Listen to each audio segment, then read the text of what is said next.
আসসালামু আলাইকুম রহমতুল্লাহি বারাকাতুহু। ওয়ালাইকুম আসসালাম রহমতুল্লাহ বরকাতুহু। জি। শেখ, আমি বাংলাদেশ থেকে। আমার প্রশ্ন ছিল, কোনো ব্যক্তি যে এককালে জাহালাতের মধ্যে নিমজ্জিত ছিল এবং বিধায় সে একাধিক রামাদানে কিছু সিয়াম একেবারে রাখেইনি এবং কিছু সিয়াম ইচ্ছাকৃতভাবে ভঙ্গ করেছে, ওই ব্যক্তির ক্ষেত্রে কি বিধান? বা সে এখন যদি এর জন্য অনুতপ্ত এবং সেটার কি কাজা আদায় করবে নাকি কেবল তওবা করাই যথেষ্ট হবে?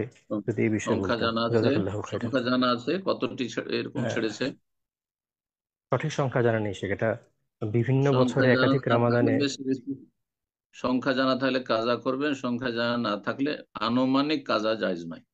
তখন বেশি বেশি সুন্নত নফল দিয়ে ঘাটতি পূরণ করবেন। হাদিস আছে কিয়ামতের দিনে যখন আপনি ফেসে যাবেন ফরজের ঘাটতিতে, তখন আল্লাহ বলবেন যে অনজুরু লি আবদি হাল মিন তাতাওয়ু, দেখো এই বান্দার আর কি নফল সুন্নত রোজা আছে কিনা, সেটা দিয়ে ঘাটতি পূরণ করা হবে।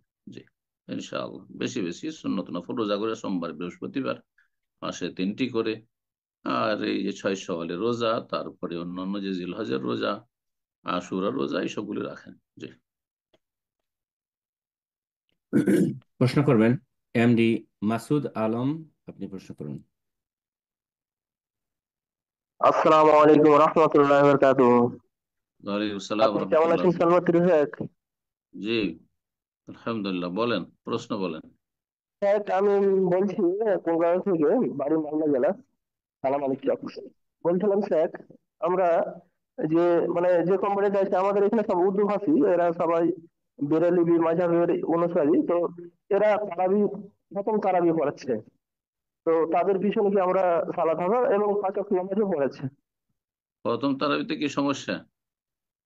আপনার সমস্যা সমস্যাটা কোথায়? সমস্যা সমস্যা খতম তারাবি খুব স্পিডে পড়ছে। আমরা সিজদার উপরে যেতে পারছি না, তারাবি উঠে যাচ্ছে।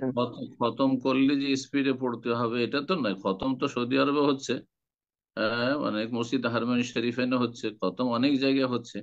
খতম ইন্ডিয়া বাংলাদেশ অনেক মসজিদ আহলে হাদিস মসজিদেও হচ্ছে, কিন্তু তার ধীর স্থির ভাবে পড়ছে।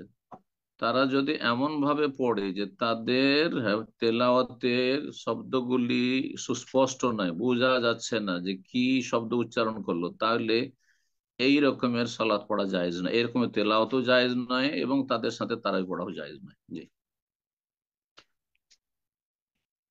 আর বড় শিরকি আকিদার যদি হয়, তাদের পিছনে ইক্তেদা করে সালাত পড়া জায়েজ নয়। সুতরাং নিজে পড়বেন, নিজে পড়বেন, বা 2-4 জন যারা আছেন সহি আকিদা মানহাজের, তারা আপনারা জামাত করে পড়বেন।